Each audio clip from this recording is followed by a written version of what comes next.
많이 무덥죠. 그러나 날씨와는 상관없이 하나님께서 은혜를 더 베풀어 주실 줄 믿습니다. 다 같이 말씀의 제목을 따라해 주시길 바랍니다. 차별이 없는 교회, 차별이 없는 교회. 전북 김제에 모악산 남쪽에 위치한 금산교회라고 있어요. 1905년 데이트 선교사, 한국 이름으로는 최의덕 선교사님이 개척한 교회입니다. 데이트 선교사는요, 말을 타고 다니는 선교여행을 하셨기 때문에 자연스럽게 이곳 용화마을 마방에서 말을 많이 쉬게 했다고 합니다. 당시 마방의 주인은 이 지역의 가장 큰 부자로 집안 대대로 유교 가문의 조덕삼이라는 사람이 그 마방의 주인이었습니다. 조덕삼은 데이트 선교사를 통해서 복음을 받아들이게 되었고, 그래서 조덕삼 그 사람의 사랑채에서 시작한 교회가 금산교회입니다. 이때 함께 예수를 믿게 된 한 사람이 더 있었는데 누구냐? 그 조덕삼의 머슴이었던 이자익입니다. 이 둘은 1905년 10월 11일에 침례도 같이 받았고요. 그리고 집사도 함께 되고 영수도 함께 되죠. 영수는 뭐냐면 장로교 조직이 아직 갖추어지지 않은 그런 작은 교회에 임시 인도하는 사람을 영수라 그래요. 그런데 이 영수도 같이 됩니다. 그 후에 차츰 교회가 부흥을 해서 교인이 한 50명쯤 되었을 때 장로를 피택하게 되었는데, 놀랍게도 김제 지방의 유지이면서 금산교회의 재정을 모두 담당했던 그 주인인 조덕삼 씨를 제치고 머슴인 이자익 씨가 먼저 장로가 되고 말았어요. 성도들이 다 이자익에게 표를 준 것 같아요. 그때 조덕삼은 겸허히 하나님의 뜻을 받아들여 이자익 장로를 잘 받들고 교회를 잘 섬기겠다고 선언해서 온 교회가 대환영하면서 조덕삼에게 박수갈채를 보냈다고 합니다. 이후에 이 조덕삼도 금산교회의 제2대 장로가 되었고요. 지주였던 조덕삼 장로는 자기의 집 마부였던 이자익 장로를 평양에 있는 장로교 신학교에 입학을 시켜서, 그래서 장학금을 주고 목사 공부를 시켜서 목사가 되게 해서 결국에는요, 이자익 목사가 금산교회 담임 목사로 부임하게 된 거예요. 조덕삼 장로는 담임 목사가 된 자신의 마부였던 이자익 목사를 누구보다도 아끼고 사랑하며 잘 섬겼습니다. 그리고 결국에 이 이자익 목사는요, 장로교 역사상 총회장을 3번씩이나 하고요, 그리고 장로교 교회사의 입지전적인 그런 인물이 되었습니다. 바로 그를 키워낸 인물이 바로 누구냐? 자기 집 머슴을 자기보다 먼저 장로로 받아들이고 교회를 섬겼던 조덕삼 장로입니다. 조덕삼 장로의 손자가 누구냐 하면은요, 여러분들이 아실 것 같아요. 주일 대사를 지내고 삼선 의원을 했던 조세형 국회의원입니다. 그 조세형 장로님이 조덕삼 장로님의 그 손자예요. 그리고 이자익 목사의 손자였던 이규환 장로님이 계시는데, 그분은 연변과기대 교수님이고 고분자 화학 박사님이세요. 그런데 이 두 분이 만난 적이 있으세요. 그리고 그때 이규환 장로, 이자익 목사의 손자였던 이규환 장로님이 허리를 굽히며 조세형 장로에게 인사를 하라면서 이렇게 얘기했다고 합니다. 우리 할아버지가 주인을 참 잘 만났습니다. 할아버지께서 주인을 잘못 만나셨으면 우리도 없고 할아버지도 안 계셨을 것입니다 라고 정중히 인사했다고 합니다. 이렇게 아름다운 이야기를 오늘 한국교회가 다시 이어갈 수 있겠습니까, 여러분? 무엇이 조덕삼 장로로 하여금 자신의 머슴을 그렇게 높일 수 있도록 만들었을까요? 오늘 야고보 사도는 5절에 이런 얘기를 합니다. 내 사랑하는 형제들아, 들을지어다. 하나님이 세상에서 가난한 자를 택하사 믿음에 부유하게 하시고 또 자기를 사랑하는 자들에게 약속하신 나라를 상속으로 받게 하지 아니하셨느냐. 세상에서 누구를 택했다고요? 가난한 자를 택하사 믿음에 부유하게 하시고 또 자기를 사랑하는 자들에게 하나님의 나라를 상속으로 받게 하지 아니하셨느냐라고 묻고 있는 거예요.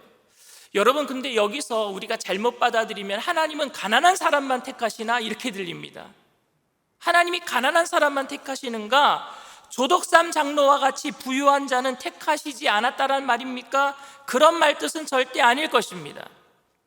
가난한 사람은 여러분 하나님을 전적으로 의지하는 법을 빨리 깨닫게 돼요. 가난한 사람은 자기가 부족하기 때문에 누구를 더 의지하게 돼 있어요? 하나님만을 더 의지하게 돼 있단 말입니다.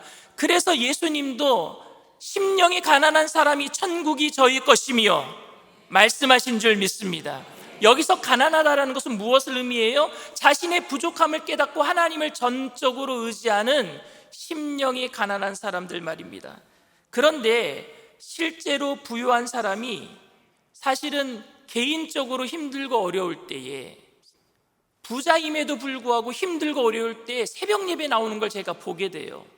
부족함을 느낄 때 누구를 찾게 돼 있어요? 하나님을 찾게 돼 있단 말입니다. 등 따숩고 배부르면은 하나님을 잘 안 찾아요. 근데 뭔가 결핍이 생기고 부족함이 생기면은요, 하나님을 의지하게 돼 있단 말입니다. 그리고 나라도 힘들고 어려울 때에 교회가 부흥하는 것을 봅니다. 이건 역사적으로 증명하고 있는 사실입니다. 나라가 힘들고 어려울수록 교회는 차고 넘치게 되는 거예요. 왜? 부족함을 느끼니까 하나님을 더 찾게 되는 것 아닙니까? 그리고 여러분, 아무리 가난한 사람이라고 할지라도 믿음으로 부욕해 되지 않으면, 오늘 말씀에 뭐라 그랬어요? 내 사랑하는 형제들아, 하나님이 세상에서 가난한 사람을 택하여 믿음에 부욕해 하시고, 여러분 아무리 가난한 사람이라고 할지라도 믿음으로 부욕해 되지 아니하면은 하나님 나라를 상속으로 받지 못하는 거예요. 우리는 그래서 가난한 심령을 가지고 믿음으로 부욕해 돼야 될 줄 믿습니다. 그래서 오늘도 나온 거예요. 가난한 심령을 가지고 말씀을 들을 때 믿음으로 부욕해 되게 될 줄 믿습니다. 그래서 이 말씀은 이렇게 해석이 되어집니다. 하나님을 의지하는 심령이 가난한 사람이 믿음으로 부요하게 되어서 하나님 나라를 상속으로 받게 된다. 우리는 가난한 심령으로 하나님만 의지하여서 하나님 나라를 상속받게 되는 성도가 된 줄 믿습니다. 어쨌든 야고보 사도는 지금 이 말을 누구에게 하고 있어요? 성도들에게 하고 있어요. 왜냐하면요, 바로 오늘 1절에 내 사랑하는 형제들아 라고 얘기를 합니다. 성도들에게 하고 있어요. 그런데 여러분, 야고보 사도가 그 성도들에게 왜 이런 얘기를 하고 있을까요? 성도들이 점점 눈에 보이는 것에 따라가고 있는 것을 봤기 때문에 그래요. 눈에 보이는 것 때문에 사람을 판단하고, 눈에 보이는 것으로 사람을 비판하고, 눈에 많은 것을 가지고 있는 사람들은 좋은 자리에 앉히고, 눈에 뭔가 가지고 있지 않은 가난한 사람들은 저 말 속에 가서 앉아라라고 얘기하고 있는 성도들을 바라볼 때에 야고보 사도는 마음이 너무 아팠던 거예요. 그래서 내 사랑하는 형제들아 라고 이야기를 시작을 합니다. 그리고 6절에 이렇게 얘기를 합니다. 너희는 도리어 가난한 자를 업신여겼도다. 부자는 너희를 억압하며 법정으로 끌고 가지 아니하느냐. 7절이에요. 그들은 너희에 대하여 일컫는 바 그 아름다운 이름을 비방하지 아니하느냐. 너희는 이라고 하는 그 너희는이 뭐예요? 5절에서 얘기한 내 사랑하는 형제들아, 성도들 얘기하죠. 너희는 어떻게 이렇게 교회 안에서 차별할 수 있느냐라고 얘기를 하고 있습니다. 야고보 사도는 오늘 도리어라고 하는 그 접속사를 사용합니다. 어떻게 성도가 오히려 도리어 이렇게 할 수 있느냐. 강한 어조로 하나님 앞에 성도가 된 사람들이 잘못된 행실을 하고 있는 것을 강한 어조로 지금 이야기를 하고 있어요. 가난한 자들은 우리 옆에도 오지 못하도록 분리시켰대요. 우리 옆에 오지도 마 이렇게 얘기를 합니다. 여러분, 여의도 순복음교회는 힘들고 어려운 사람들이 모여서 이루어진 교회예요. 1959년도에 저 대조동에서, 불광동 대조동에서 천막교회로 5명이 시작했어요. 그런데 그 대조동 천막교회가 차고 넘쳐서 어디로 온 줄 아십니까? 서대문 로타리로 왔어요.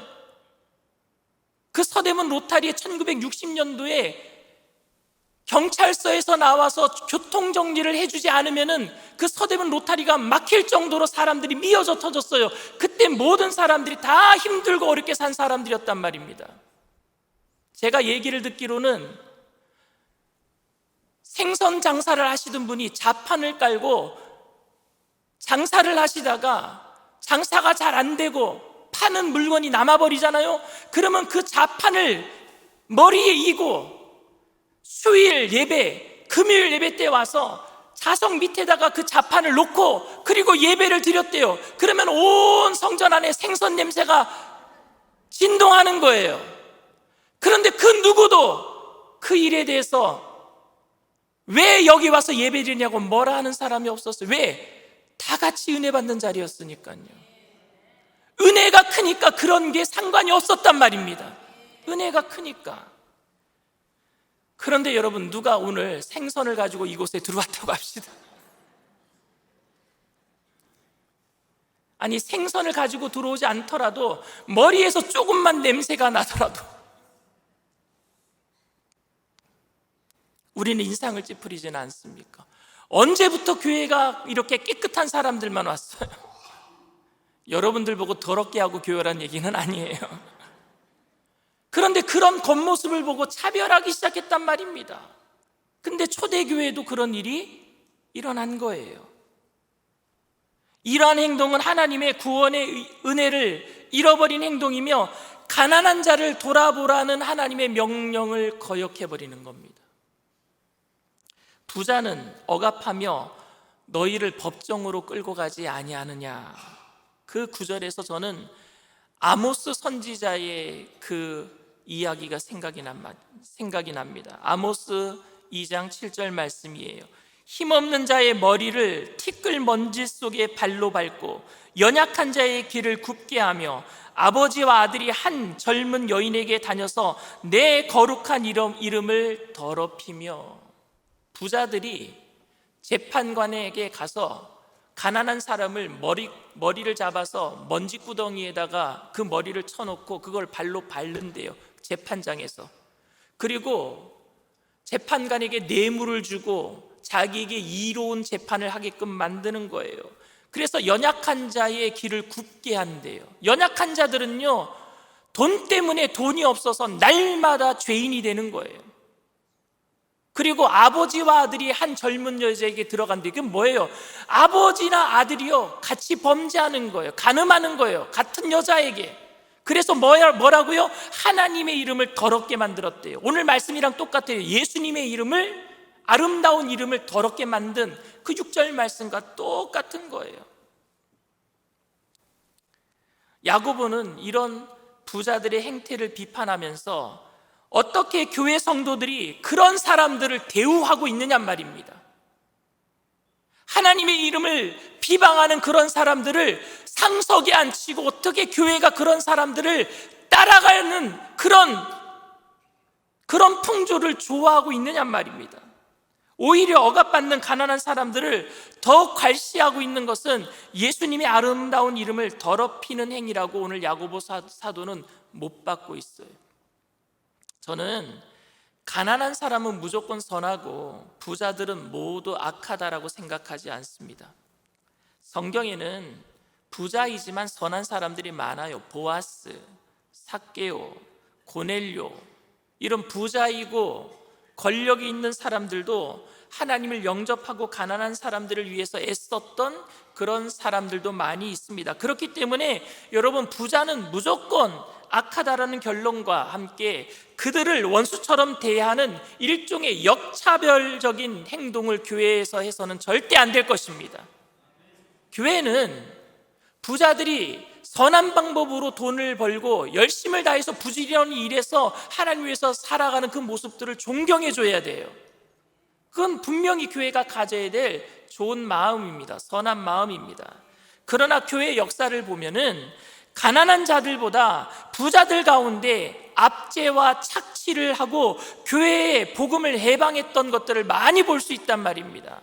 교회 역사를 보면 이는 아마 부해지면은, 자기가 높아지면은 그 마음 또한 교만해지기 쉬운 인간의 본성이기 때문에 그럴 거라고 저는 생각합니다. 부자이면서 마음이 좀 선했으면 좋겠어요. 부자이면서 마음이 좀 심령이 가난해져서 날마다 예수님을 찾았으면 더 좋겠습니다. 여러분 모두 다 부자가 되기를 원합니다. 그러나 심령이 가난해져서 날마다 주님을 찾게 되기를 원합니다. 그게 진짜 복 아니겠어요? 그런데 부자가 되면은, 뭔가 문제가 다 해결되면은 교만해진단 말입니다. 그래서 남들을 눈에 보이는 곳으로 차별하게 돼요. 그런데 성도들은 물론이고 심지어 목회자 가운데서도 가난한 자보다는 부자들을 더 가까이 하려는 목회자도 많은 것 같습니다.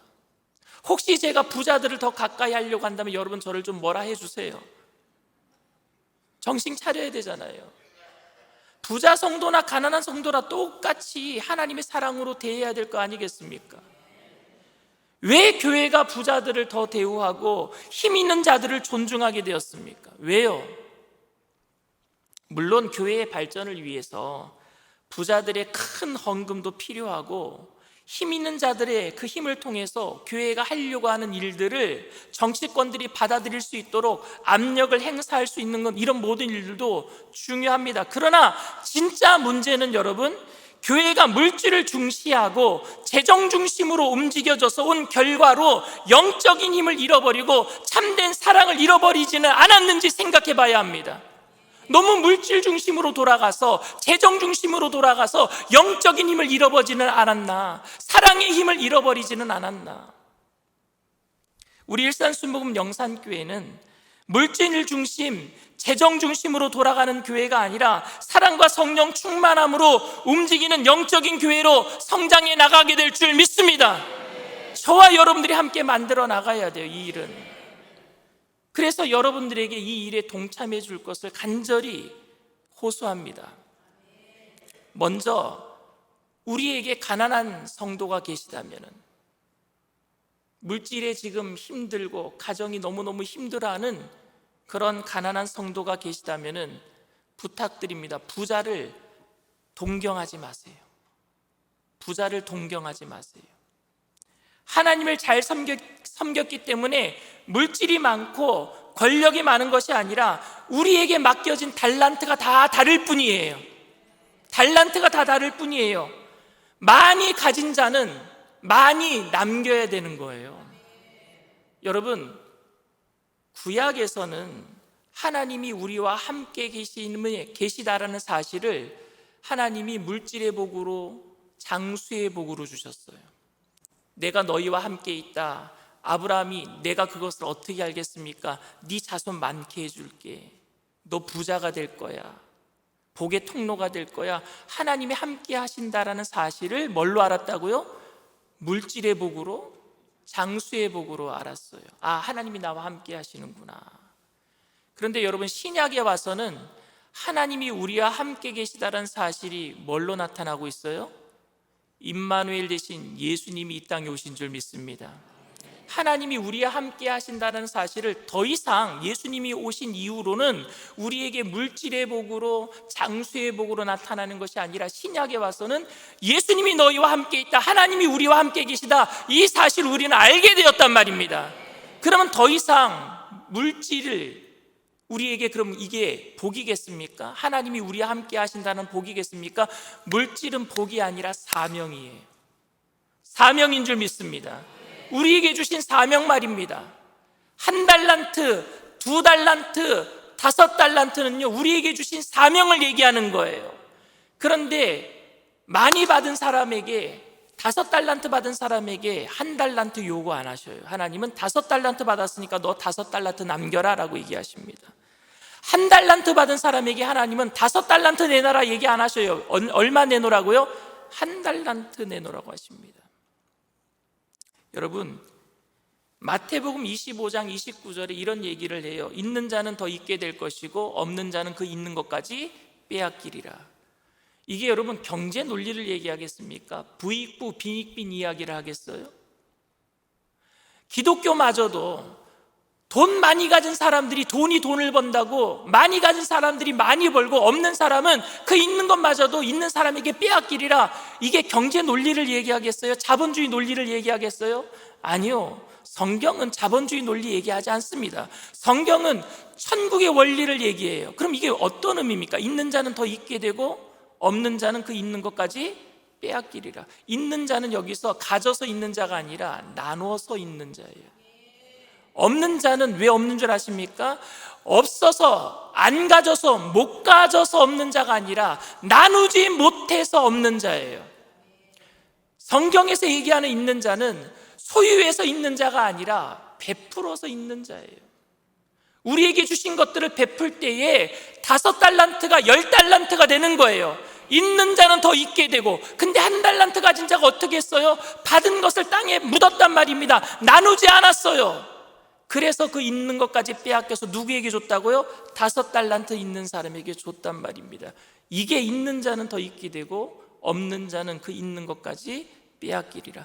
여러분, 있는 사람은 더 나눠야 될 줄 믿습니다. 하나님 위해서 더 써야 될 줄 믿습니다. 없는 사람들에게 나눠주고 구워주고 베풀 때 나는 비워내지만 하나님이 채워주실 줄 믿습니다.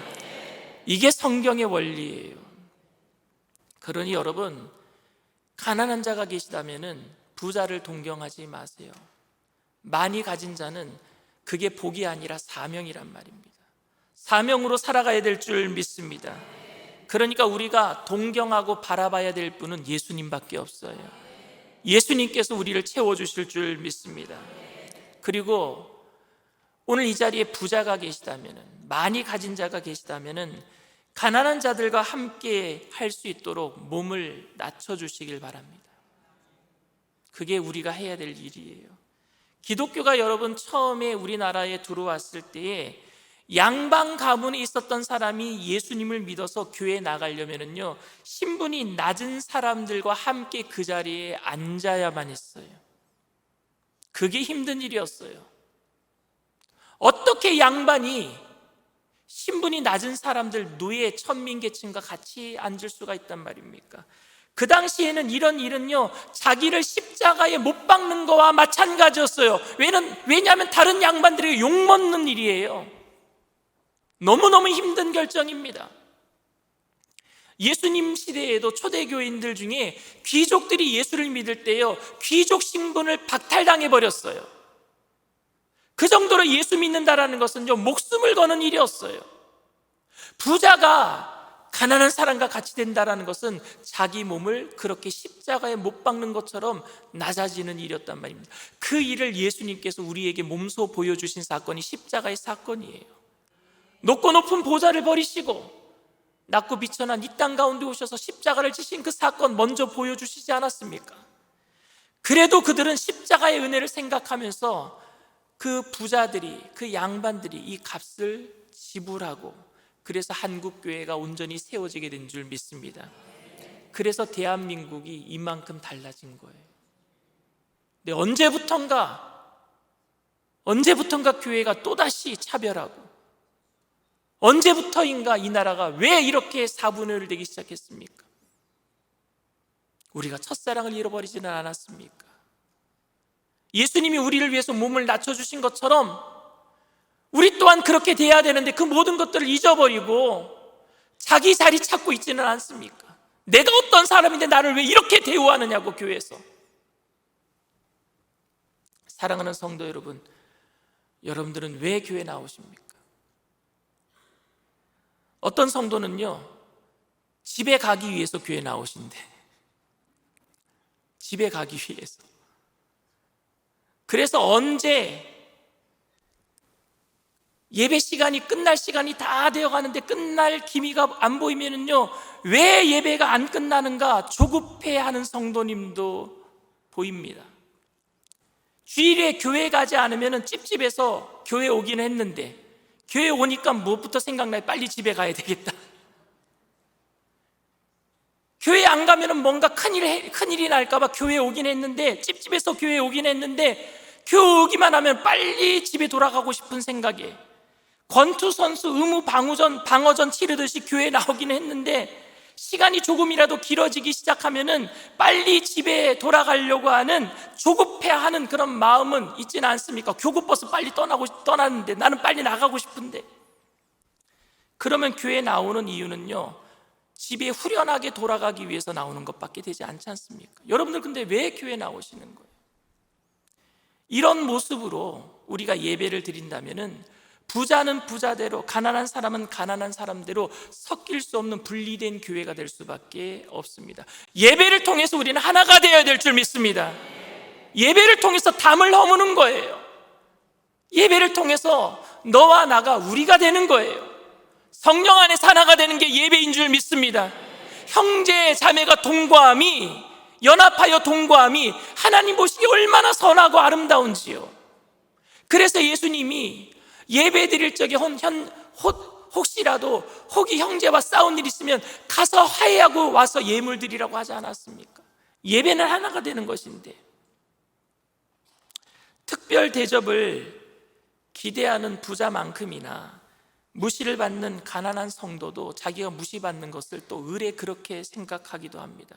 근데 교회에서마저 그렇게 하고 있다면, 교회에서마저 특별 대우받는 그런 사람 따로 있고 무시받을 사람 따로 있다고 한다면은 사회적인 인습이나 교회적인 전통에 따라서 처신하는 것이 마음 편한 거예요. 나를 그냥 그렇게 대우해 주세요. 나는 좀 특별한 대우를 해주세요. 세상에서도 그러고 교회에서도 그러는데 그게 편해요.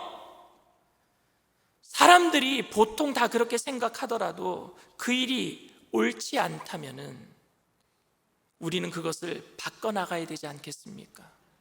하나님의 말씀이 그것이 옳지 않다면 우리는 바꿔나가야 되지 않겠습니까? 교회는 그런 사회적인 전통과 인습을 깨고 천국의 가치관으로 살아가야 되는 것이 교회인 줄 믿습니다. 우리는 바뀐 사람들이에요. 가치관이 바뀐 사람들이에요. 교회는 그렇게 하나됨으로 세워져 가게 되는 줄 믿습니다. 부자교회 따로 있고 서민교회 따로 있는 것이 아닌 예수님의 몸을 이룬 각 지체로서 하나된 교회만 존재할 뿐입니다. 저와 여러분 모두가 예수님의 구원의 은혜 때문에 부함도 가난함도 주님 안에서 차별하는 조건이 아닌 사랑의 동기가 되기를 원합니다. 그 사랑의 동기로 하나 되는 귀한 역사를 이뤄나가시는 저와 여러분들 다 되시기를 주님의 이름으로 축원을 드립니다.